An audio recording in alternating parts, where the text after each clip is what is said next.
you know that my job is as a medical doctor, and what I do and what I've done for the last, a long time, maybe 38 years, trying to convince people that they ought to stop food poisoning, eat well, not take medications. And for maybe 26 of those years, I've had live-in programs, currently at the Flamingo Resort in Santa Rosa, California. So what I do is I take and I lock people up and I make them eat good food. Food costs money. Some people don't listen to what I have to say. Some don't do as well as I would like. So what I do then, I'm going to tell you my secret. What I do then, after they fail the McDougall program, is I send them down the street 4 city blocks to a place called True North, where the food expenses are quite a bit less than ours, because at True North, you get water. True North is a very world famous fasting center where they take care of people from all over the world. Yeah, they do, I'm exaggerating a little bit, they do feed them food, but also part of the program is a water fasting. So when I tell people who I either can't help get better, I say there's one more choice. Or, believe it or not, there's some people who won't listen to me. And I say, you think what I recommend is tough? Go 4 blocks down and see True North. And I seriously mean it. I send people on occasion 4 city blocks down the street to a phenomenal place called True North, where they get physician care. They do get food similar to ours, but one of the primary tools is a treatment that's been used. Well, I'll let our speaker tell you how long it's been used, what the history is, what it's all about, but this is another approach. You think everything's failed? You think there's nothing else to do? Well, let's have Dr. Alan Goldhamer tell us what else we can do. Welcome, Alan. And by the way, he's been my friend for over 30 years, and I do mean my friend. Thank you, Alan.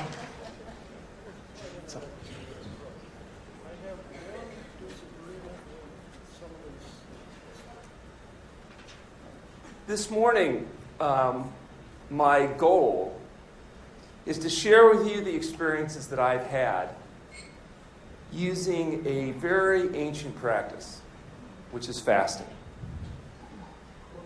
In the past 30 years that I've been director at the True North Health Center, we have supervised this process of fasting and care with over 15,000 patients, and they've had a wide variety of problems. We have 48 people that make up the staff of True North Health, and they include doctors of medicine and osteopathy and chiropractic and naturopathy, as well as psychology. And we emphasize nutritional medicine, and we specialize in medically supervised water-only fasting. I'd like to start off here with a picture of a young girl. Her name is Kate. And she coincidentally happens to be my granddaughter.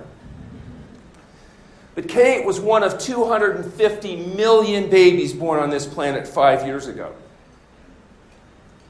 But in what may be the most bizarre statistical anomaly of all time, my granddaughter Kate turned out to be the cutest one of all. What do you think the odds of that are? Now, my interest in nutritional medicine began when I was 9 years old, and I first met Dr. Doug Lyle. Back then, of course, he was just called Doug, because we were only in the 4th grade and he hadn't finished his doctorate yet. We actually met in a program for mentally gifted minors, where they took 30 students that had the highest test scores in the school district and put them all in the same classroom together. And it was quite obvious to me from the very start that Doug was much smarter and knew much more than the other children. And it didn't take long to realize that he knew much more and was much smarter than the teachers as well. But he had one very annoying habit.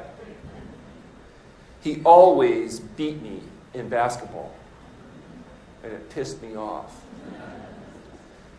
I practiced so that I could beat him, but it didn't work because he also practiced.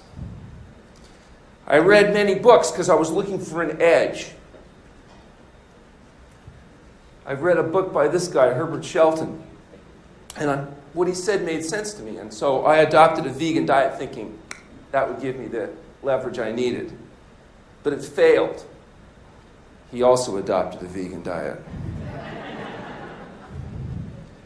And to this day, 47 years later, he continues to kick my butt. Most recently, after weeks of practice, I challenged him to a free throw shooting contest. And I hit 48 out of 50 free throws, and I thought, that ought to do it. Dr. Lyle made 19, missed one, and then he hit 80 in a row. That's right, 99 out of 100. Of course, rather than congratulate him, I pointed out that, sure, Doug, you hit 99 out of 100, but you missed one. That's called choking.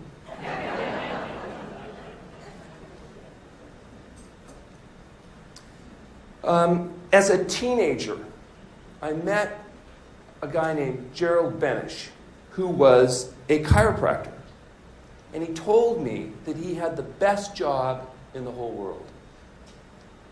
He said his patients actually did all the work, their bodies did all the healing, and all he had to do was take credit for the good results. And I decided right then and there, that was the job for me. When I turned 16 years old, my mother had prepared a special family dinner to celebrate my birthday. And because she was concerned about my vegan diet, she invited my Uncle Gene to join us, hoping he would talk some sense into me. My Uncle Gene was a medical doctor. He trained residents at the local VA, and he knew absolutely everything about absolutely anything. He reassured my mother that children go through diet fads, and that so long as I ate plenty of chicken and gefilte fish, I'd survive. I explained to my Uncle Gene that it's called being a vegan and involves avoiding animal foods of any kind. He said it's called being a Meshuggah and I should stop the nonsense immediately. You know, as it was my 16th birthday, I knew that my father would have to have that embarrassing talk with me that all fathers have to have with their teenage sons, where they discuss, well, you know, what you're going to do for a living. Now, I came from a very liberal family. They believed that you could go to school anywhere, that you could study anything, so long as you ended up with a degree in law or medicine.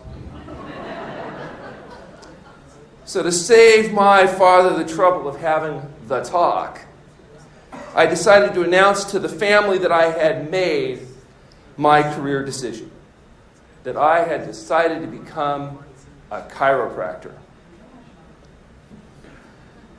I thought my Uncle Gene was going to have a stroke and die. The veins in his neck stuck out so far, and he's screaming, "Chiropractor! Chiropractor! No one in this family is allowed to go to a chiropractor, let alone be a chiropractor." He said, "Better you should be a communist spy."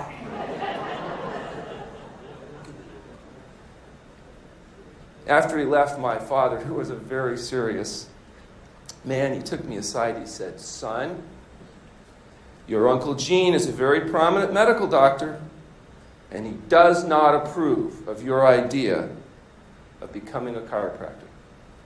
He says, "In my opinion, anything that makes Uncle Gene that angry, that mad, well, it can't be bad." He said, "So I say good luck to you, son." I went to chiropractic college in Oregon, and the most important thing I got from college was my wife. I met my wife, Dr. Jennifer Morano, and she's continued to renew my marriage contract every year. And this July will be our 30th anniversary, and this year I'm going to ask for a 2-year extension.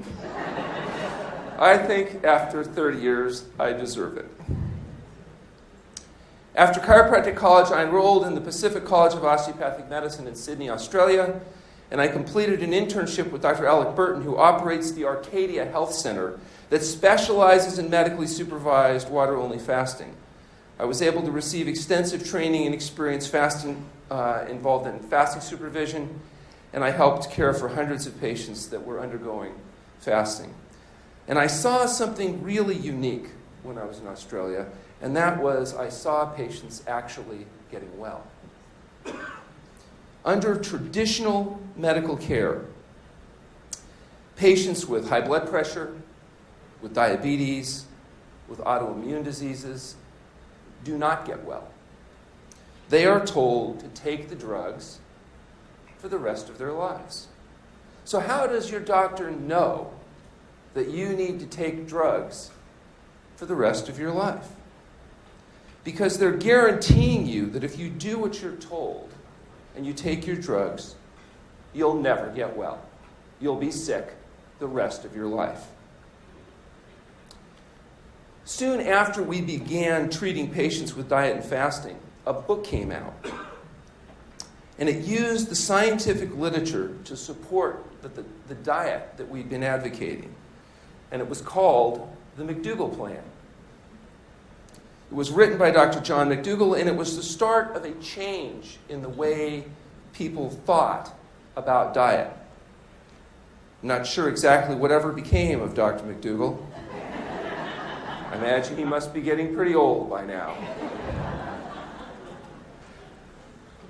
The McDougall Plan inspired us to try to scientifically support the work that we were doing with fasting. And we began to systematically collect data on the results we were achieving, and specifically with high blood pressure. Later, with the help of one of my patients, Dr. T. Colin Campbell from Cornell University, we were able to publish a couple papers in the scientific literature. Now, all the while we were conducting this research, my Uncle Gene refused to even look at our results. He said that in 50 years he'd been in practice, no one ever got well with high blood pressure, that we probably didn't know how to take blood pressures if we thought people were actually getting well. He said that if our results ever appeared in a peer-reviewed index journal, then he would look at it. A few weeks before our paper was released, my Uncle Gene died of a massive cardiac arrest.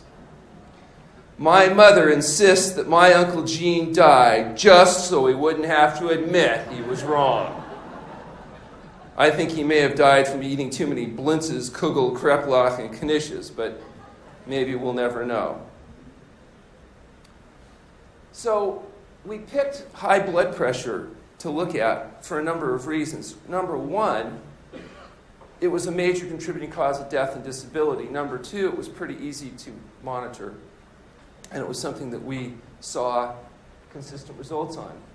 If you look at this table here, you notice the only thing that really exceeds high blood pressure as a contributing cause of death and disability is really smoking. And actually, high blood pressure is catching up because, to a large extent, the smokers are dying. As far as blood pressure, the top number of blood pressure, when you measure blood pressure measured, there's two numbers. There's the top number, the bottom number. The top number, or systolic blood pressure, represents the pressure of the blood in the vessels when the heart contracts. And the bottom number, or diastolic blood pressure, represents the pressure of the blood in the vessels when the heart's in its relaxation mode. And it turns out each of these numbers is a sensitive indicator of all-cause mortality. That is, whether you're going to die prematurely or not. Interesting facts. As I mentioned, high blood pressure, one of the leading contributing causes of death and disability. We're talking about 287,000 people dying from congestive heart failure. Congestive heart failure is when your heart muscle itself loses integrity. So people with congestive heart failure, often they can't even lie down because their lungs will fill with their own fluids. So they have to lie sitting up. And high blood pressure is the major contributing preventable cause of congestive heart failure. Almost 800,000 people have strokes each year. High blood pressure, major contributing cause. Most people, if they live long enough, will actually develop high blood pressure, with the majority of people over 65 having this condition. It's responsible for millions of visits to physicians, and it's the leading justification for prescription medication. What's interesting, though, is if you look at the literature critically, drug intervention is actually fairly disappointing, with the improved outcomes really only coming for people with the highest levels of hypertension because of its reducing effect it has on stroke. So the majority of people that are actually having heart attacks and strokes related to elevated blood pressure are actually happening in people that don't have blood pressure high enough to even justify the risk associated with medication. For example, if a person has a blood pressure of 138/88 and doesn't have any end organ target disease, you may not be able to justify the risk of medication, but they still have 5 times the risk of dying as a person that has a healthier level at 110/70. And for every point your systolic blood pressure was reduced through diet and lifestyle intervention, there's a 1% reduction in risk of all-cause mortality. That means death from any cause. And that reduction goes all the way down to most likely around 90/60. So even a person with 120/80, which might have normal or average blood pressure, still has significant increased all-cause mortality associated with that same individual that went on a McDougall plan diet and reduced their pressure down to 90/60. So the first paper we were involved with publishing was called Medically Supervised Water-Only Fasting in the Treatment of Hypertension. And we took 174 consecutive patients with high blood pressure, and 174 people were able to lower their blood pressure enough to eliminate the need for medications. If we look at a chart that talks about what actually works in lowering blood pressure, we find there's a number of things that really do work. Weight loss. For every kilogram of weight you lose, there's a predictable average reduction in systolic blood pressure. A vegetarian high-fiber diet, independent of weight loss, will reduce blood pressure. Notice alcohol. Boy, nowadays you'd think alcohol was some kind of health food. If you don't drink now, you ought to start or whatever. And yet, alcohol is a significant contributing factor to elevated blood pressure.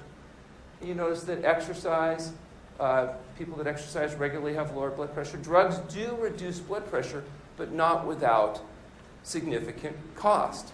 And it's not just the chronic cough and the fatigue and the impotence that's associated with these medications, but also death. You notice sodium restriction can be associated with a reduction in blood pressure. This was actually a study done by that same guy, Dr. John McDougall, at St. Helena Hospital, where he got a massive average reduction in a relatively short intervention. And this was the JMPT study that Dr. Campbell helped us publish, where an average drop was over 37 points. And if we look at people with the highest levels of hypertension, that is stage 3 hypertension, where you clearly could justify medication, these patients start with an average systolic blood pressure of 180 milligrams per cent. They drop their blood pressure 60 points, plus whatever effect their medication might have been having. That's the largest effect that have ever been published in the scientific literature in treating high blood pressure in humans. They start with more moderate levels of hypertension. They have proportional reductions. This is very effective at normalizing blood pressure, even in people that have had persistent difficulties. Our second paper was called Medically Supervised Fasting in the Treatment of Borderline Hypertension. It was the same basic approach where we took people, we fasted them anywhere from 5 to 40 days that had more moderate levels of hypertension. The results were proportional and predictable. Once we published these papers, we got quite a bit of attention, including one of California's more powerful labor unions, the International Union of Operating Engineers. They approached us about making this program a covered benefit for their members. And we knew that that wasn't going to happen, but they invited us to come and do a presentation, so Dr. Lyle and I went to their headquarters.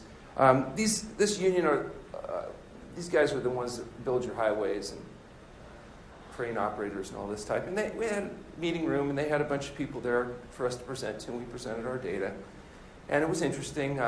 First person that objected was actually a gentleman representing the contractors that hires the union operators. And they said that, oh, they already spend too much on health care. They didn't think it was reasonable to have to send people on vacation. I explained to him actually what happens during fasting, and then he thought maybe it wasn't actually a vacation, but he didn't think it would work. There was a reviewer there from the NIH, the National Institute of Health, and he said he thought it would actually work if you could get people to do it, that it would probably result in substantial cost savings based on his review of our data. The funniest thing, though, was there was a guy there who was an actuary, and he used to calculate like the monthly pension benefits these guys get. If they live to retirement, they get a monthly benefit.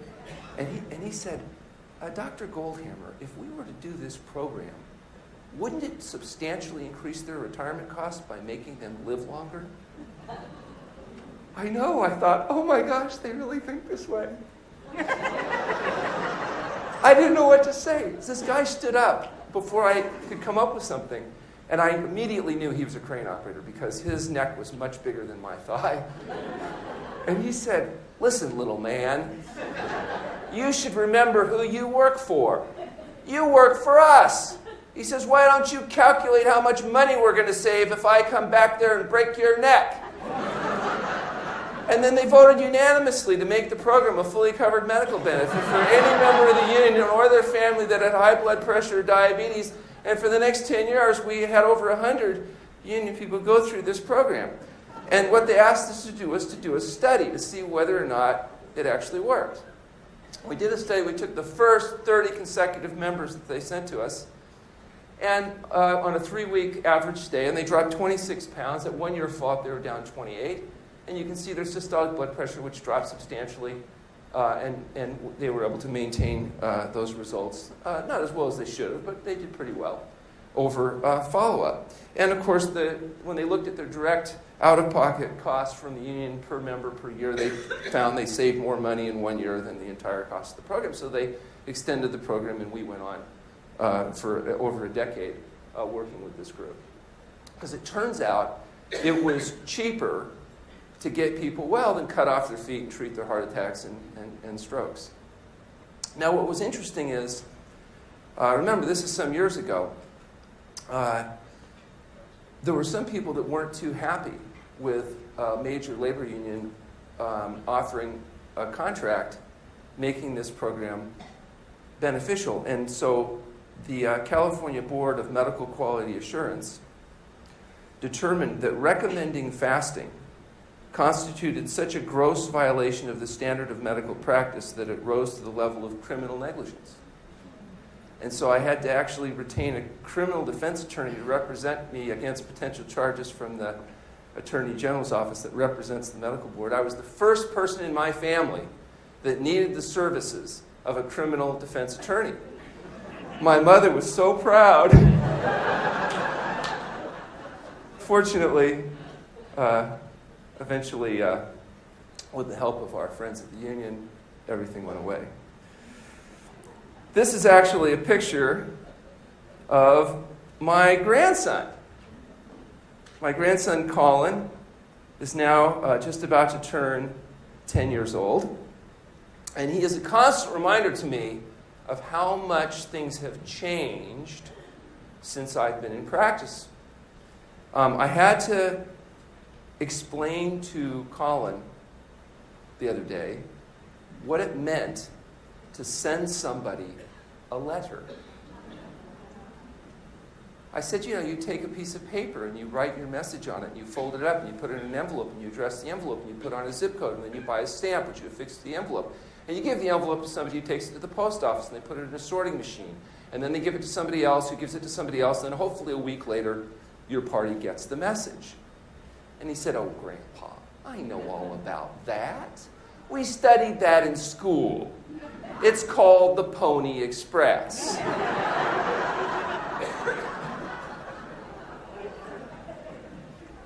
He said, Grandpa, that's just silly.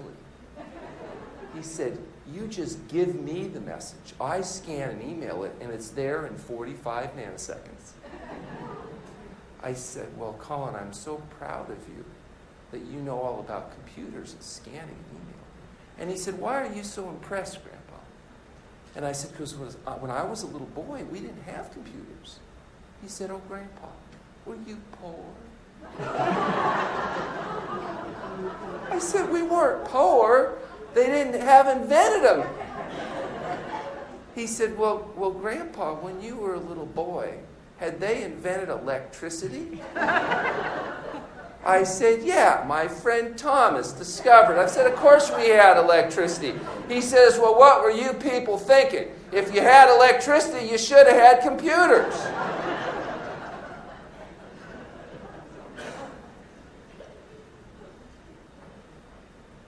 So right now, water or fasting has actually become topical. So if you read, there's recently articles in everywhere from Harper's and GQ and all your popular press, articles coming about fasting. Now, there's different types of fasting. The fasting I'm talking about today is water-only fasting or total fasting. But there's also periodic fasting where people do relatively brief interventions. There's intermittent fasting where they do, which is actually probably a better term, intermittent feeding, where they manipulate the feeding window so people eat over a shorter period of time, so there's a longer period of fasting between their final meal and the first meal. And there's calorie restriction. So there's a lot of different versions of this. I recently did an interview with a popular magazine, and the reporter said, well, why is it all of a sudden, everywhere we turn, we're reading about fasting? And I was trying to explain that it's because with fasting, something really novel happens they're not used to seeing in medicine, and that's where people get well. You actually get recovery. Today, we're talking about total fasting, okay? The complete abstinence of all substances except pure water in an environment of complete rest. Now, fasting and starvation are often used interchangeably, even in the scientific literature, but they really represent completely different processes. Fasting is when you have labile reserves. If you go fast long enough, you eventually deplete your labile reserves, and then you enter a process called starvation. Now, the problem with starvation is that once you enter starvation, not long after that, you die. So we don't do that because it would really be bad for our outcome data.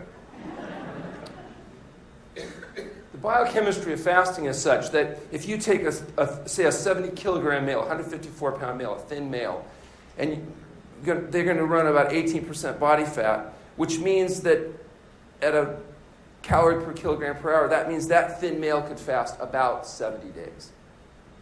So people can go much longer than they think, even thinner people. However, moderate activity will double caloric utilization and increase protein utilization and other variables. So it's important when fasting is done, particularly total fasting, resting be a part of the process.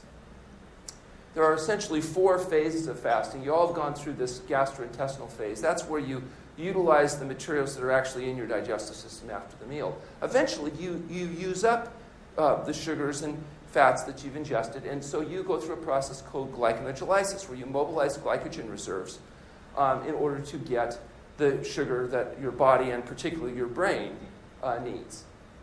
Eventually, you can use up your glycogen reserves. If anybody's ever been on a marathon, unless you're a highly conditioned athlete, at around 18, 20 miles, you run into something they call the wall, which at least in part is probably associated with depletion of glycogen stores. That's why they do carb loading and other things before in training to try to increase glycogen stores so you can get through this process. But once you do use up your glycogen stores, you go into a process called gluconeogenesis, where your body will convert, not particularly efficiently, but nonetheless it will convert proteins into sugars to maintain the brain's needs. And the 4th phase of fasting is ketosis, where the body actually begins to break down fat. And what's really cool in human beings is that we have a bi-fuel brain. Not many creatures on this planet have that, but humans do. And that means the brain actually changes from burning its normal fuel of glucose into burning ketone bodies, which are a byproduct of fat metabolism. The reason humans had to have this ability to fast, the reason that fasting is a biological adaptation for humans, is because we have this huge bulbous neuronal net at the end of our spinal column called the brain, whose main fuel is glucose. Were it not for our ability to change fuels, the first time spring came late, all the humans would have died. For example, We share a lot of genes with things like chimpanzees, but they can't do prolonged fasting because chimps' brains keep burning glucose, whereas humans change over. Biochemistry of fasting, essentially it's about how to draw fat, spare your proteins, and conserve your nutrient resources. That's basically what this process is about. Indications for fasting. It's interesting, the most obvious indication for fasting is the loss of appetite that characterizes acute disease. People with acute or chronic illnesses, there are situations where fasting can be the fastest way to resolve it. Fasting, contrary to what people's intuition is, actually speeds healing. It doesn't slow it. It's useful at changing behaviors. For example, smokers, by the second day of fasting, generally report no cravings of withdrawal. It's a very rapid way of getting through that process. Now, Dr. McDougall says the reason the smokers don't complain is they're so miserable from fasting that they don't notice that they're not smoking. But he could be right. And also psychospiritual. It's interesting that virtually every religion has a tradition about fasting. And there's a reason for that, because fasting changes the way people think and feel about themselves, about the world around them. Most important thing about fasting is to get the right patients. At the True North Health Center, we specialize in treating people that are going to have good results. And the way we make sure that we only take people that are going to have good results is we go through a proper history, a physical exam, we do appropriate laboratory testing. What's really important with fasting is to understand that sometimes in the process of getting well, there are various symptoms that happen, which we'll talk about. But to tell the difference between a good thing and a bad thing, you have to have baseline data. So it's important to understand the history, the exam. It's important to have laboratory testing so we can tell the difference as we go along if what's going on is a positive attempt by the body to heal itself versus a problem that needs to be dealt with. So what's the general experience of fasting? Well, the first almost universal experience is that your mouth tastes like something crawled in there and died. It's what we call faster's mouth. So initially it's very unpleasant. Also, increased body odor. Sometimes you don't even want to be in the same room with yourself. Fatigue. Sometimes people feel very weak and fatigued, as you might imagine. In part because they're withdrawing from some of the chemical substances they shouldn't have been using, in part because the body's going through an adaptive process to deal with fasting. Sleep disturbance. Sometimes people have very vivid dreams and don't need to sleep quite as much in fasting as the normal state. Restlessness and irritability. Take people's foods and drugs away from them. You think they might get a little irritable? Oh yeah. Put 50 or 60 of them all together. It's very entertaining. Fasting euphoria. People sometimes go through a little euphoria. Dizziness, aches and pains. And they're characteristic. Initially, as the kidney's doing a lot of dumping, you get some low back aches. You get problems if you've had arthritis and other problems. Sometimes those joints will activate. Nausea and vomiting. You get a lot of bile dumping, particularly people that have been on greasy, fatty, slimy, dead, decaying flesh diets. They'll dump a lot of bile. They may get nausea, vomiting. The bile can irritate the rectum as they pass it. They can have rashes and discharges. Materials come through the skin. And the healing crisis, where they're pretty sure they're going to die as the body generates an acute response out of a chronic problem. Now, for those of us that have experience with fasting, we see these things often as positive things that we realize the body's making a healing attempt. But for people that don't understand fasting, this isn't always seeming like a positive thing. And this was brought home to me some years ago when a patient was referred to me by a local doctor here in Clear Lake. And this doctor sent in a woman he had. She was an older woman in her mid-70s. She had arthritis. She had hypertension. She was overweight. She was on a lot of medications. And she told me that her doctor had said that we could help her. And I said, perhaps. And she said, my doctor, I've known him for 20 years, and I love him, but he's such a kidder. He's always kidding me. He said you were going to put me in a room and not feed me for 2 weeks. She thought that was the funniest thing she'd ever heard.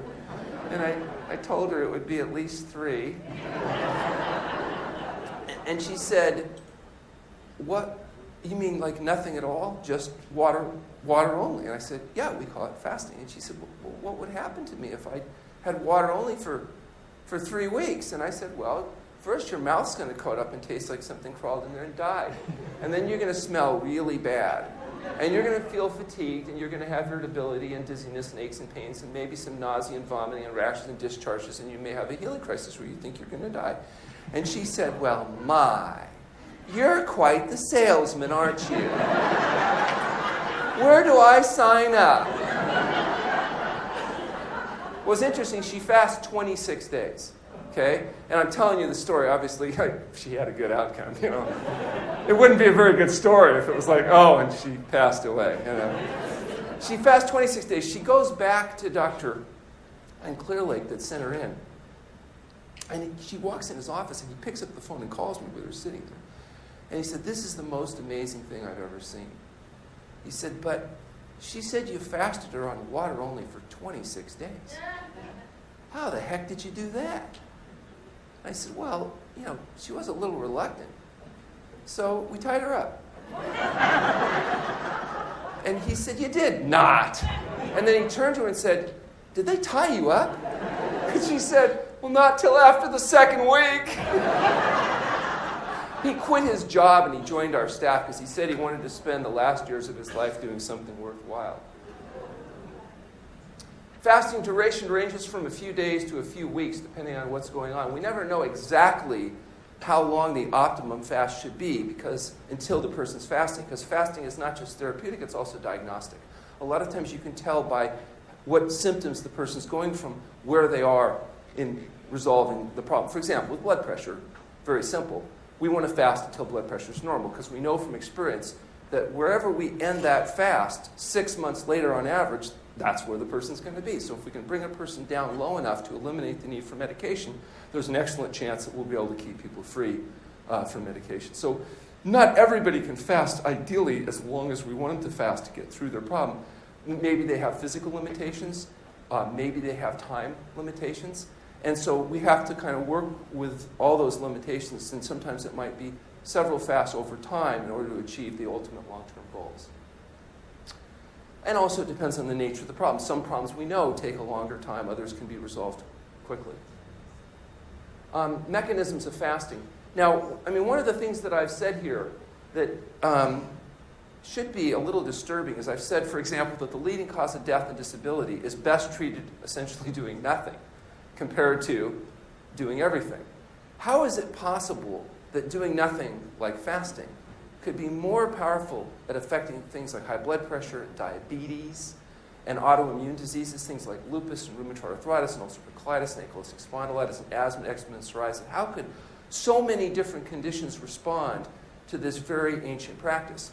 So let's take a look at potential mechanisms, things that might be involved with fasting. Number one, weight loss. What percentage of people do you think that go on a water-only fast will lose weight? 10%? 50%? 100%, yeah. That sounds like some kind of quack thing, doesn't it?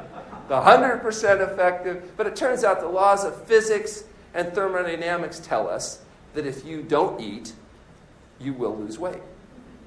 I did have one patient one time who said, no, she wouldn't lose weight. I said, what do you mean you wouldn't lose weight? Of course, no, I've been on every diet. I always gain weight. She goes on the fast, very first day, what happens? She gains a pound. She held some fluid. And she felt so vindicated. She said, see, Dr. Goldhamer, water-only fasting, I still gain weight. She lost a pound a day just like everybody else overall. So overall, average weight loss in fasting, pound a day. Natriuresis, there's a selective elimination of sodium from the body in fasting. It happens very rapidly. It's much more powerful, for example, than diuretics, like hydrochlorothiazide or something. There's this massive diuresis that occurs in water-only fasting that allows fluid to come off. So you'll see a very rapid drop in weight because of the fluid. You'll see a drop in blood volume, which drops blood pressure. It also gets rid of a lot of the swelling, so a lot of the non-healing wounds and other things that are limited by circulation start to respond very quickly. Okay, the detoxification. There's this idea that people have toxins in their body. Is that true? Do people really have toxins inside their cells? Turns out they do. There's two kinds of things referred to as toxins. One are exogenous toxins. Those are the things that you all are aware of. Things like pesticide residues and heavy metals and mercury and dioxin and all these chemicals that really shouldn't even be in the environment. But they are, and so they get into us. Interestingly enough, the single best way of getting toxins into your body, the single best way in terms of things you do, it's diet, and particularly animal foods. Because meat, fish, phthalates, and dairy products biologically concentrate the substances from their environment into their tissues, and it builds up day after day, week after week, month after month. When you kill and eat an animal or eat its byproduct, you get its entire lifetime accumulation all in that mouthful. So if you look at it, you may have 10 to sometimes even 1,000 times the concentration of some of these chemicals in a calorie of animal food that you might get from a calorie of plant food. So one of the things that benefits from eating a plant-based diet is that you reduce your potential exposure to some of these exogenous toxins. There's also endogenous toxins. These aren't really technically toxins. These are normal intermediary products of metabolism. But sometimes when they're there too much, like too much cholesterol or too much uric acid, they can interfere with cellular function. And as a consequence, mobilizing and eliminating these substances may have potential benefit. In fact, that's one of the criticisms some people make about fasting, is that this process of detoxification may happen so rapidly that it would result in organ damage and bad outcomes. It's not at all been our experience. In fact, the body does a really good job of regulating, mobilizing, and eliminating these products quite efficiently during fasting. More recently, there's been some excellent work done by Walter Longo and Mattson, where they look at the effect of fasting as it has on particularly cancer, both in animals and in humans.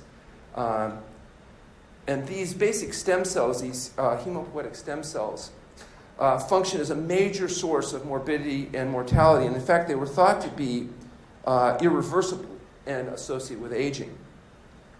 Find out that's not quite true. These cells can reverse. The limitation of these types of cells also limits effectiveness of chemotherapy. In other words, if you use chemotherapy or radiation, these cells can be very sensitive, and so at some point you kill the host by overdosing the chemotherapy and radiation. So it's been a limiting factor up to now how much treatment can be provided in terms of trying to treat cancer. What they found was if they use fasting in conjunction with this, fasting protects healthy cells and it makes cancer cells more vulnerable to conventional treatment.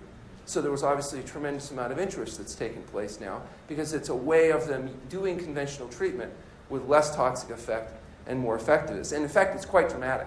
So we're looking at dramatically more effect, both again in rats and now they're starting to do in human beings. It turns out that even without chemotherapy and radiation, the genomics associated with cancer begin to turn off with fasting.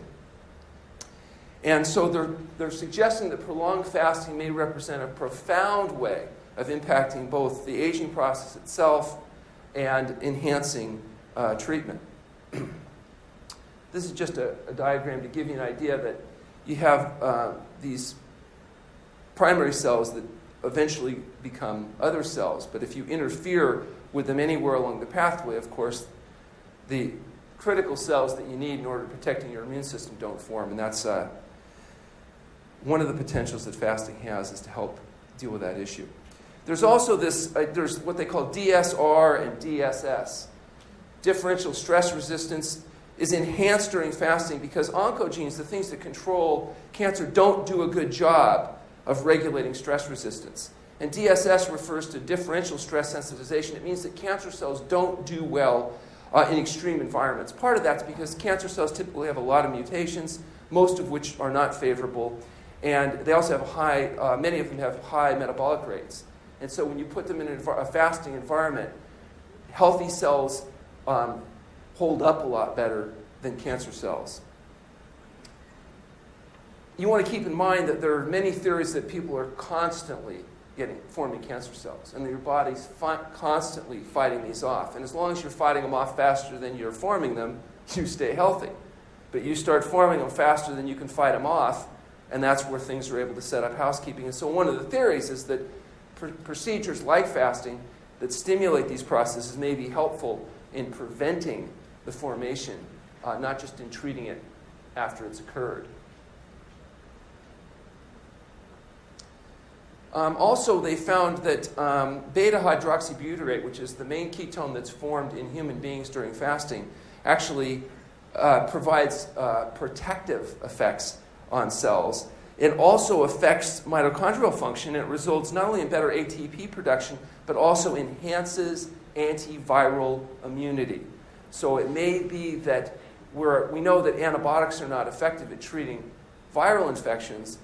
Fasting does enhance some of the body's natural ability. And it may be why we see many people that come in with problems like herpes infections and others that do so much better after fasting. In lower eukaryote, simple organisms, fasting extends longevity, sometimes dramatically. For example, if you take these organisms and you put them in a normal environment, they live to a certain length of time. But if you put them in a fasting environment, sometimes their life expectancy goes up as much as 400%. Because these organisms have the ability to adapt to this environment. It's obviously an evolutionary process. In rodents, fasting protects, we know, against diabetes, cancer, heart disease, neurodegeneration. In humans, there's studies now looking at everything from high blood pressure and obesity to asthma and rheumatoid arthritis. Fasting delays the aging processes by protecting against the consequences of dietary excess. I'd like to share with you, I literally just got this data in a few weeks ago. We had a young girl who'd had a history with lymphoma. She'd been to her oncologist at Stanford. They worked her up. She followed up. The situation was progressing, as it's described here. She had large, palpable tumors. And finally, they got to the point where they suggested that she undergo chemotherapy and radiation, which is the traditional treatment for lymphoma. And she asked the doctors if diet was relevant, and they said no, diet wasn't really related to this particular condition. She asked about alternatives. They assured her there were no alternative treatments other than, chemotherapy and radiation. And she asked specifically about fasting. And the oncologist told her that that was criminal quackery.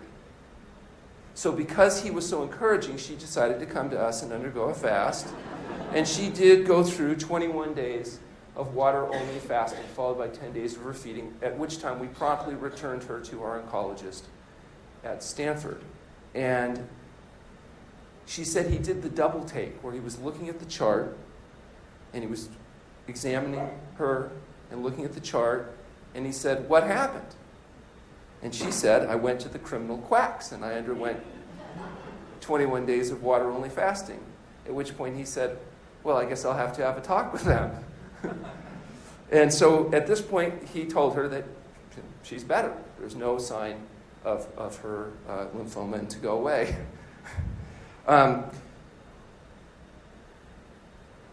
We'll see next time if he'll give people the option. Another mechanism is enzyme induction. When you fast, you induce enzyme systems. The enzyme systems we're talking about here involve two different things. One, nutrient mobilization. Like when you have fat, how do you burn that? How does lipolysis work? Well, you have to use enzyme systems to mobilize those stores and put them into the body systems. And also, it turns out, detoxification involves enzyme systems. You have detoxifying enzyme pathways. Well, if you never induce your enzyme systems for mobilizing fat stores, let's say you never skip a meal, and you're always eating more, you don't catalyze those enzymatic pathways.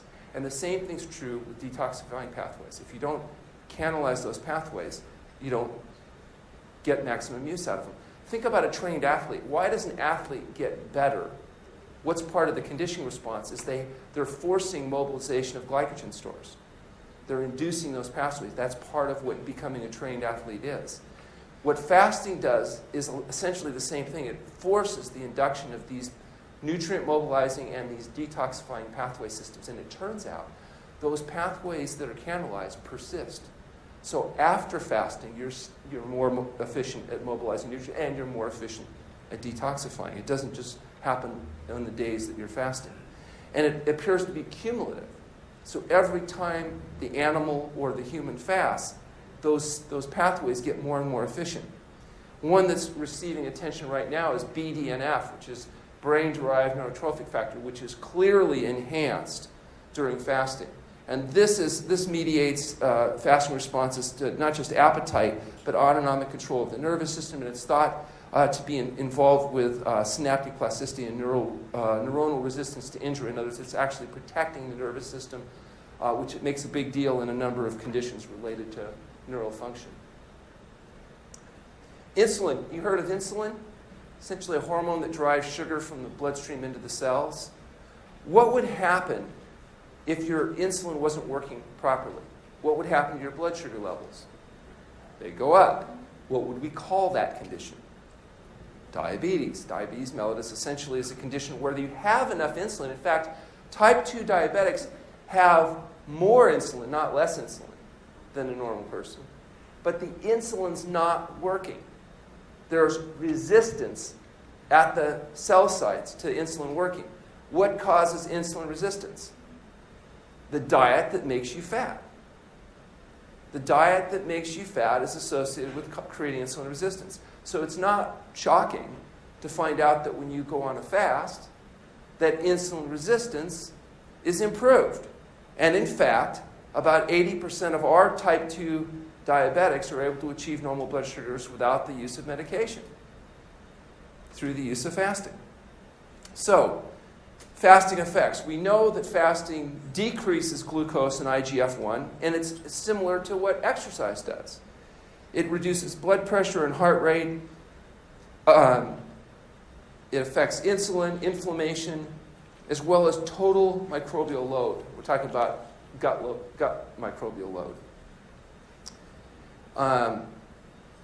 So we've got a reduction in those factors. We've got an increase in leptin, insulin sensitivity.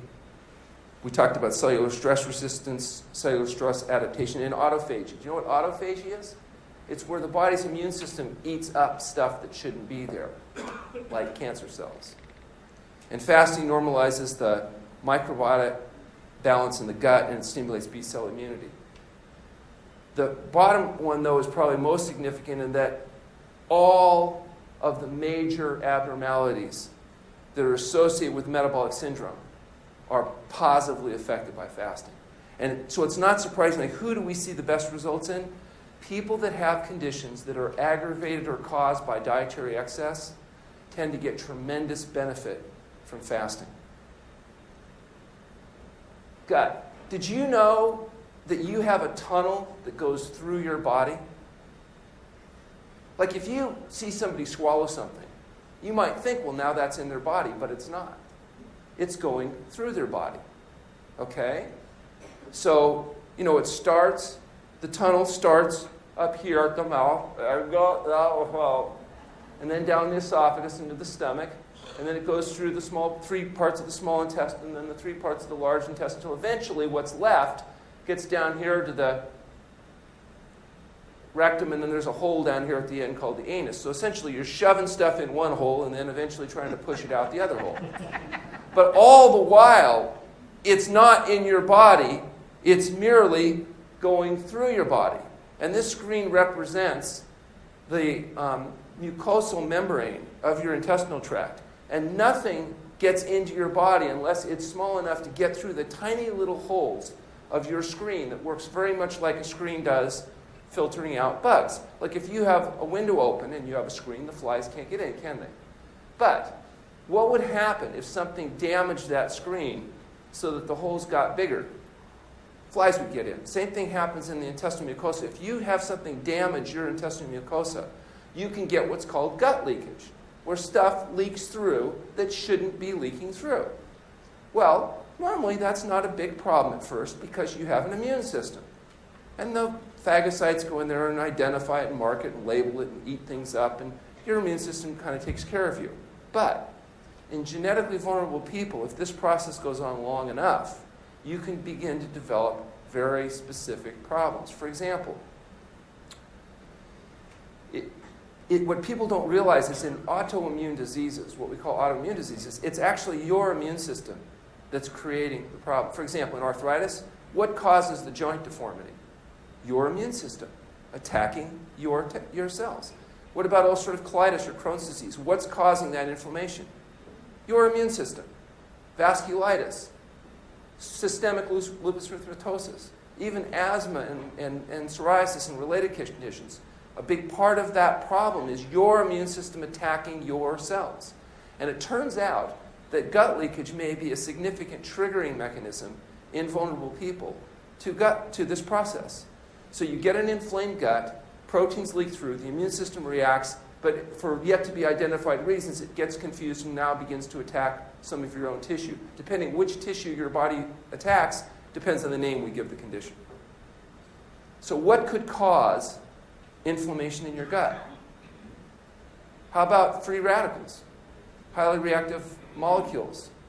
If you wanted to get a bunch of free radicals so you could have a bunch of gut leakage, what would be the most effective behavior you could engage in? Right, smoking.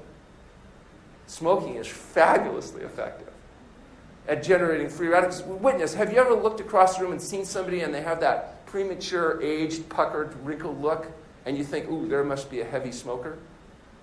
How does that happen?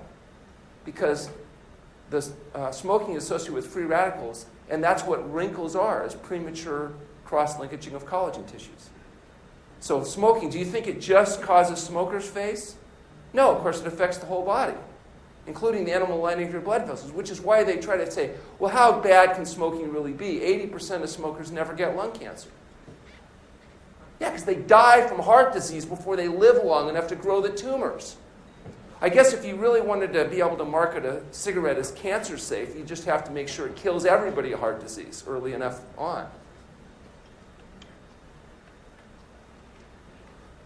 Fasting reverses the inflammation associated with gut leakage. You have an autonomic nervous system. It controls all the things you don't think about. For example, if you go out running, what would happen if your heart didn't speed up? You'd die. You wouldn't be able to get adequate oxygenation. You'd fall over and faint. It'd be a serious problem. Do you have to remember to tell your heart to beat faster? You think, okay, wake up, here we go. No, it does it automatically, doesn't it? And that automatic control of the heart and all the other things in your body that you don't have to think about are controlled by the autonomic nervous system. It has two components, the sympathetic and the parasympathetic. And they work in concert with each other. They keep each other balanced. If either aspect of the autonomic nervous system becomes too facilitated, you get symptoms. And what's interesting is we've come up with hundreds of healing systems that effectively work to the degree that they impact the autonomic nervous system. Think about massage, chiropractic manipulation, osteopathic manipulation, biofeedback, meditation. What do you think all these things have in common? Is they have different levels of influence on the autonomic nervous system balance, and that's largely where their symptomatic relief comes from. Well, the most powerful effect on autonomic nervous system that I've ever come across is fasting. Fasting is like taking a computer that's corrupted, and you turn it off, and you reboot the hard drive, and you know how a lot of times stuff just kind of gets fixed? That's what fasting's like. It's like rebooting the hard drive on a computer. Psychospiritual impact. As I said, everywhere you look, people have been talking about fasting. Moses, David, Elijah, Jesus, and our patients all undergone fasting for long periods of time. I try to tell our patients that are doing long-term fasting, like 40 days, they're in good company. The immune system is actually enhanced during fasting. Some people intuitively think, well, if you aren't eating, that would probably make you vulnerable to infections and disease and other processes. It turns out to be just the opposite. Every objective measure of immune system function appears to be enhanced during the fasting process, which may be why a lot of things that just won't heal up feeding oftentimes do in fasting. They say fasting and adaptive cellular responses. It reduces oxidative damage, it reduces inflammation, optimizes energy metabolism, and enhances cellular protection. This was fun. We had a gentleman, he owns a laboratory that has the patent on a diagnostic test for human protozoa rheumatica. This is an organism, so they call it biofilm. It's associated with many conditions like lupus and some forms of cancer. And so this organism exists in people's blood, but there's no effective treatment for it because it's one of these that coats itself with a polysaccharide coating and therefore makes itself invulnerable to activation with antibiotics. So the frustrating thing is it doesn't do much good to have a patent on diagnosing something that there isn't a treatment for because nobody's ordering the test. So they wanted to figure out if there was a way to get this organism, this human protozoa rheumatica infection, to be responsive. Because they don't know, but they're thinking because it's high titers in people with these diseases, maybe somehow it's associated with the disease. If they can get rid of the organism, maybe they can get rid of the condition. And they put people on McDougall diets, and they noticed that the titers dropped, but they didn't completely go away. And the symptoms improved. So the patients with lupus that went on the McDougall plan diet had less symptoms, but they still had some titers. So they sent us, this was just recently, they sent us a subject with a very high titer, and they said, let's fast for a short fast, and then we'll try introducing different antibiotics and see if any of the antibiotics are effective at knocking out the organism. And we fasted for 12 days, retested, and what happened was it went from a very high titer to what? Nothing. So what did they say? They said, oh, darn, we fasted too long. We need to try to do it up here before it completely gets eliminated. Because if there's no organism left, there's nothing to treat. Finally, number 10, taste neuroadaptation. Have you ever gone from outside the bright light into a dark theater? You know how at first you can't see very good and you're trying to go down the aisle and you're stepping on people and and then finally the rods and cones in your eyes adapt and you can make use of the limited light and then you can see who you're sitting next to, right? Okay, that's an example of neuroadaptation. Well, the body does that in a lot of areas, not the least of which is taste. So if you're used to eating greasy, slimy, fatty, salty foods all the time, and you go to eat whole natural foods, it doesn't taste very good to you because your nervous cells aren't being banged like they're being used to. Well, in fasting, taste neuroadaptation is reset. And after fasting, good foods taste good. In fact, it's so powerful that a lot of times people will go and eat the heavily salted or heavily fat foods that they're used to like, and they realize it doesn't even appeal to them now because they've actually neuroadapted to a low-fat, low-salt diet. It reminds me, I told you when we had our union contract that we became a covered benefit. What I didn't tell you was the very first person that they sent to us was a guy, we just got this contract, and so they told this guy who had very high blood pressure, 240 over 140, they'd capped out his meds, and they said, you can't run the crane anymore because you'll kill people, and go to this place, they'll help you. So he comes up, but they don't tell him what the place is. He has no idea, who we are and what we do. And he shows up and he says, what am I doing here? And I said, oh, you're here to get well. And he says, I'm just fine. I said, you're not fine, you're sick. He says, I'm not sick. I said, you are sick, you got high blood pressure, diabetes, you're carrying a keg around, you're going to die. And he says, well, don't we all have to die?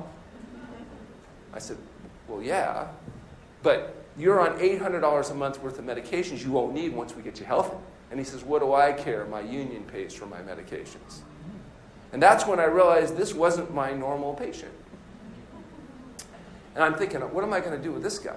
And I'm thinking about his medical history, and I thought, I said, well, if we get you off all those drugs for high blood pressure and diabetes, there's a pretty good chance we can do something about your little problem. He starts to sit up, and I'm thinking, uh-oh, because he's a big guy. And he said, well, why the hell didn't you just say so? So we check him in, and now we're trying to feed him a little bit of food before we start fasting. Because this, when I look at his diet diary, that's what the guy ate. Not exactly that, because he would lift the bun up, take that piece of lettuce off, and get rid of it before he took his triple cheeseburger. So we're feeding him some vegetable material, some salads and stuff, and I'm thinking, oh my gosh, this guy has an esophageal tumor. Because he's like, clearly suffering. And I sit down next to him and I said, it looks like you're having a little trouble with the food. And he said, what food? He said, this is disgusting. He said, if I have to eat tasteless swill like this the rest of my life, I'd rather just die. He says, instead of fasting, why don't you just go out to my truck and get my 12 gauge and you can just shoot me in the head? So we check him in. 25 days later after fasting, and he's off his meds, he's done well, he's down eating the food. It's the same food. And he's eating the food. And I sit down next to him, I says, it looks like you're doing a little bit better with the food now. And he said, yeah, your damn chef's finally getting the hang of it. Took me 20 minutes to convince him it was the same food. He said, no, that stuff you tried to make me eat when I came in before was disgusting. He said, this stuff's not bad. How long would he have complied if we sent him home with a diet?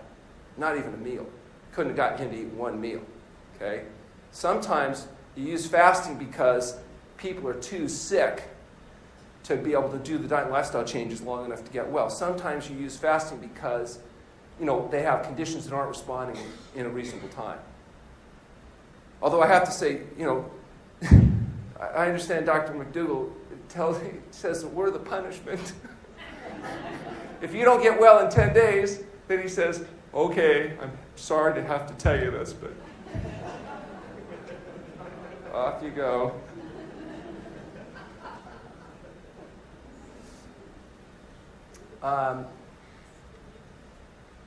They promised me last night I was going to get the slides on this. We just finished a 2.5-year study, what's called a fasting safety study, where we took 2,700 consecutive patients, the last 2,700 people that underwent fasting, and we looked at their risk factors, all-cause mortality, complications, etc., according to some standardized methodology.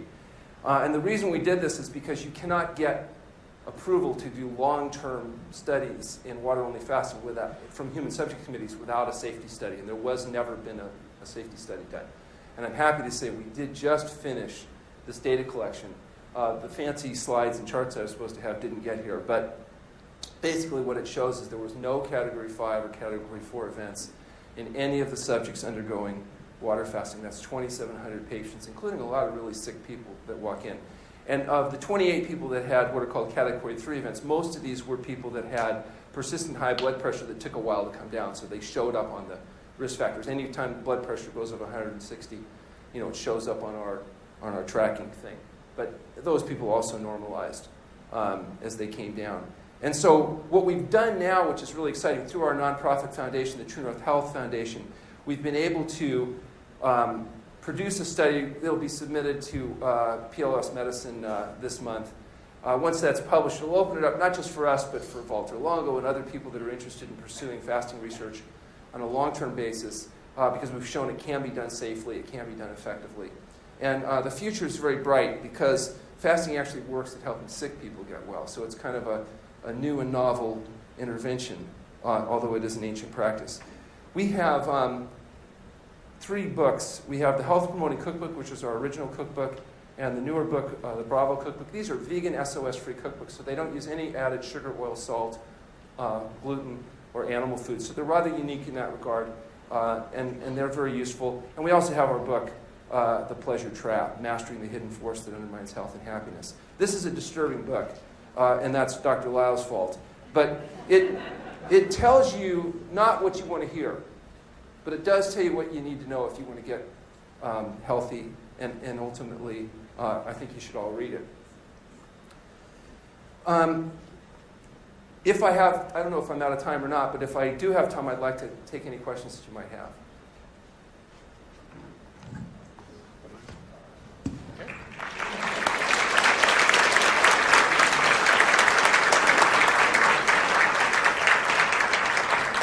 Thank you, Alan.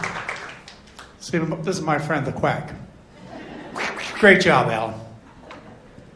Thank you. It seems that the fasting would start an immediate loss of protein and therefore muscle mass, including heart muscle mass. Can you address that, please? Yes, excellent question. Well, first of all, there is an immediate loss, about 75 grams the first day, but because of the biological adaptation to fasting, very, very rapidly, the body converts to this ketosis. By about 48, 72 hours, you're shifting predominantly into fat metabolism. In fact, we recently had a scientist at our facility with a calorimeter and actually has done that detailed analysis, and we'll be putting out an N of 1 paper to look at that. The literature is pretty clear. If any of you are interested, by the way, in getting questions that don't get answered today, or like, for example, if you want to, I can send you the paper. You can go to our website at healthpromoting.com. You can contact me either by email or through the website, and I'll be happy to send you some detailed papers on fasting review that have more information and show the breakdown, for example, this very issue that you'd want to know. But what I can tell you is that protein utilization in a resting state done properly is absolutely minimized. If you lost protein at the rate on day 1 and it didn't change, you wouldn't be able to fast but about a week. But because of this biological adaptation, there's only 1 in 10,000 people that really can't fast. Those are people that have MCAD, medium chain acetylcoenzyme A dehydrogenase deficiency. They're an enzymatic defect that prevents them from being able to convert fatty acids into fuel effectively. And so they wouldn't be able to fast. They would develop vomiting early on, and if you continued, that would be a bad outcome. So we don't fast those people. We test everybody to make sure that those kind of issues aren't present. Thank you for your amazing presentation. Thank you. This really applies to my own personal story, and I'm curious about your the water dosing itself. I mean, do they drink casually just to eliminate the dry mouth, or how does the water dosing occur? Okay, so we monitor their urines, and specifically their specific gravity. We have certain parameters that we want to maintain, because the water is the solute that the body's using for all of the material that's mobilized and eliminated. Virtually all of your toxins are always eliminated by your kidneys through the urine. I mean, the urine is basically the blood processed by the kidneys, and that's where almost all your metabolic and significant toxic products come out. It's not the stools, which are really all the stuff that never got absorbed through your intestinal mucosa. It's really the urine. So if you don't have water, you get hyperconcentration. It can be a problem. So we ask for at least 40 ounces a day, and we give people containers so they know what that means. And then we monitor the urine. If the urine gets too concentrated, we'll have them drink a little bit more. But we're always looking, just as a general baseline, of about 40 ounces of water as a minimum per day. And so, yeah, it is important. I just want to make this clear. When we're water fasting people, particularly, they're seen, the way it works is they come in, they have an exam with one of our medical doctors. They're seen twice a day by staff doctors. So we have morning and afternoon rounds. We have 2 educational programs a day that they go through.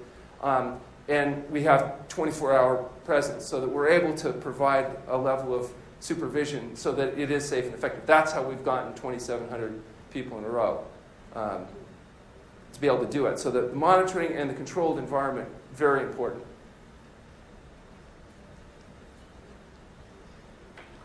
Thank you for your talk. I was wondering, do you recommend fasting for people who are following a healthy diet and who feel healthy? That was my first question. And my second question was, you mentioned that smokers' cravings go away after about 2 days. And I was wondering on other addictions like alcoholism, if there were similar effects. Okay, so let me answer your second one first because I still remember that. My grandson calls me his AO. And I thought it was cute until I found out it stands for Ancient One. So as far as different addicts and different addictions show differently in fasting, smokers usually, like I say, after a couple days, they're like amazed that they really don't have much in the way of cravings.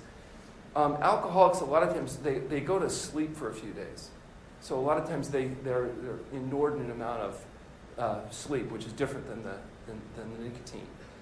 Different drugs have, different patterns that you see when people are fasting. But generally, fasting seems to be highly helpful, both in terms of speeding the process and also reducing the intensity of the process of withdrawal and addiction, not the least of which are people that are addicted to the dietary pleasure trap. Remember, people are fat and sick largely because they fool their brain's dopamine cascade by putting chemicals in their food called oil and sugar. Okay? And essentially, that's banging on the same cascade that you are when you're taking cocaine or other drugs. So maybe not quite as intense, although in the case of chocolate, who knows? But, from our viewpoint, pretty much everybody's an addict, whether they're addicted to nicotine or caffeine, or whether they're addicted to these chemicals added to their food like oil and sugar. And so people kind of go through these characteristic withdrawal effects in fasting. For example, if you can get people to eat healthily before they fast, they have a much easier time. Most of the patients that come from the McDougall program are what I call boring, because they've been eating this way, and so that the transition from the McDougall diet to fasting is relatively mild, and so you just don't get all the entertainment that we get from people that are coming off. Oh, let me tell you, it can be really fun. What was your first question? If somebody is following like a McDougall-style diet and they also feel healthy, do you recommend fasting or a fast anyway at some point? Well, I do, and I'll tell you why. Because fasting is kind of an interesting diagnostic tool. A lot of people that feel they're doing pretty well find out once they start fasting, maybe there's still some room for improvement. And remember, it's not just diet. It's also the air you breathe, the water you drink, the stress you live, your history, the medications you've had. There's a lot of things that accumulate in people. So even though now you may be keeping up, doesn't necessarily mean we wouldn't be able to make you miserable with a fast. And essentially, that's how we do it. How do I know somebody needs to fast? There's a couple simple indicators. Number one, they don't like the taste of good food. They're caught in the dietary pleasure trap. They don't want to eat good food. Doesn't taste good to them. Like my union guy. They need to fast. They fast until good foods taste good. People like good foods, but they're still having some problem. Maybe their blood pressure is still not where it should be. Their lipids aren't quite coming down. They're still having some joint problems. Even though they're doing their best with the diet and stuff, they need a little facilitating process. We'll use fasting for them. Okay? They have a problem that will not go away with dietary change alone. Okay? They've got a situation that needs that facilitation. Okay? So there's different classes of people. I think personally the people that get the most benefit from fasting are the healthiest people that are living healthily. And because of its effect both physically and also psychologically. There's a very empowering process that happens when people go for a period of time without eating and realizing they can do that. I mean, let me think. Most people, if they fly from New York to LA, they think that if they don't eat the peanuts, somewhere over Colorado, they're going to starve to death. A lot of people have problems with, their blood sugar drops. They feel cravings. They feel, this is all, as Dr. McDougall explains, a sign of food poisoning. And so what we do is we want to reboot and recalibrate that system so when they eat good, they feel good. I had a woman who came to me from England, very proper English lady. And her son was an internal medicine doc who made her come for her rheumatoid arthritis. And she came, and she was a little bit skeptical, but she did the program, and she did much better. And then she, when she left, she said, Dr. Goldhamer, I didn't mind the fasting, but I don't know about this diet nonsense. But I'll give it a shot. And at 6 months, I got a letter from her. She said, Dear Dr. Goldhamer, you were so right. When I eat crap, I feel crappy. If we can get people to the point where they feel good when they do the right thing, they're much more likely to continue to do the right thing. If you're having to have people go for weeks or months struggling with their symptoms, getting compliance is more difficult. The other thing is, once we have people in a captive environment, they say our sign should say the last resort. What I want to do is get one of those EPA signs that says, toxic waste dump. But the neighbors might complain. Thank you very much. Hello, Dr. Goldhamer. I'm one of those boring people that's followed the McDougall diet for a long time, and then several years ago I had a cancer diagnosis, so I found you and came to you, and I just wanted to say that thank you very much. But the fasting was much easier than actually eating every day and making choices, because I think my body was in a good place, but I saw a lot of people, as you described, that were sick and had issues, and it was very, very comfortable, and your staff was very nurturing. It was a very nurturing place. So, thank you. Thanks, Mom. Actually, my mother just turned 88 years old, and she said she had 52 friends that she's had over her lifetime, and the last one just died. So all 52 friends are dead. And she said the worst part of it is nobody left to say, I told you so, too. I'm going to ask you for a generalization. You have somebody that's one of the boring people comes in, and they're eating right, they're on right weight, and in the course of a year, how often would you suggest they normally fast, and for what length of time? Well, it really does depend on what their history is and what their presentation is. So, an ideally healthy person that has no medication use and no history, usually even a 5 to 7 day fast is enough to tell whether there's a problem. If they're still stable, like for example, my wife, Dr. Morano, eats beautifully, she exercises, does everything right. Every year fast, we just did a 5-day fast, very boring, no exciting stuff, that's it. If at day 5, though, you start getting some symptoms, then maybe we extend it until those symptoms clear. So, again, we use the fast diagnostically as well as therapeutically, but a 5 to 7 day fast is usually enough to tell kind of where we are with otherwise healthy people. So, the idea is to keep the fasting as short as possible, not as long as possible, but to do however much you need to get the job done. Now, I'll give you an example. There are some people, I had a woman at my facility, she was a dentist, and she had been outside, and those exterior temp poles fell over, hit her in the head. She got a dural tear. She had a headache. The headache didn't go away. She, for years, neurologist, heavy medications, very frustrated. After 16 years of constant daily headache, decided in desperation to come to the last resort, and she underwent fasting with us. We fasted her for 41 days. Now, she was only supposed to do a 40-day fast, but she said that she was a woman, and the men, Moses, David, Elijah, and Jesus, fasted for 40 days. She was a woman. She needed to go a little more. So she fasted 41 days. What was interesting, until day 26, she had constant daily headache, no change. On day 26, she woke up for 5 minutes in the morning of the 26th day. She said she had this weird sensation, no pain. It lasted about 5 minutes, and the pain came back. Alan, we have lots of more questions. If you just take 2 more and give them good, you could talk for the whole day, I know. Okay. You're great. Let's just take a couple more questions.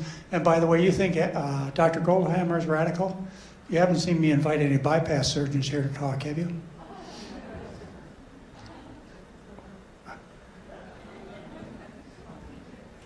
She resolved her headache.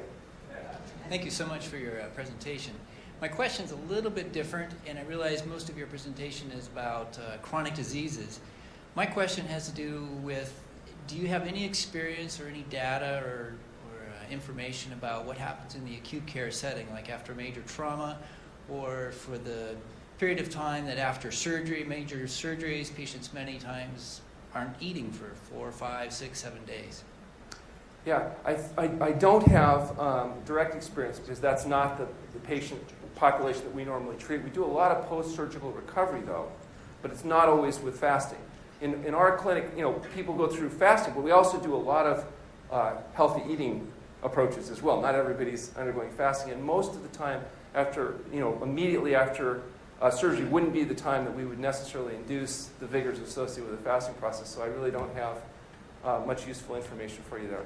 The reason I'm asking is because Dr. McDougall just sort of prompted me, but I am a surgeon, and I see this every day, and we have our patients going through this, not necessarily because of that we're intentionally doing this, but it's the healing phase, and so I just was curious what your thoughts are. Yeah. And there's a big push to feed patients early. Yeah, I think that's probably a mistake, and probably would be an area that research would be really interesting to see just how much better a response we could use if we incorporated either fasting or modified fasting with patients. One thing I do know, if they'd stop feeding people all the stuff that caused them to have to go to surgery to begin with, they'd probably have a better outcome. I think I have a simple question. What kind of water do you give these patients? Patients that are water fasting are really sensitive. We use fractionally steam distilled water that we run a pre-filter and a post-filter. And during fasting itself, they're just so picky that you really have to have just pure water. What is pure water? It would be pre-filtered, fractionally steam distilled, post-filtered water. Just H2O. Thank you. Okay. Okay. Well, that was, like I said, I could listen to him all the time, but all day long. But I have a chance to talk to you in a couple of minutes. So let's take about a 5-10 minute break, and then we'll get back together. Thank you, Alan.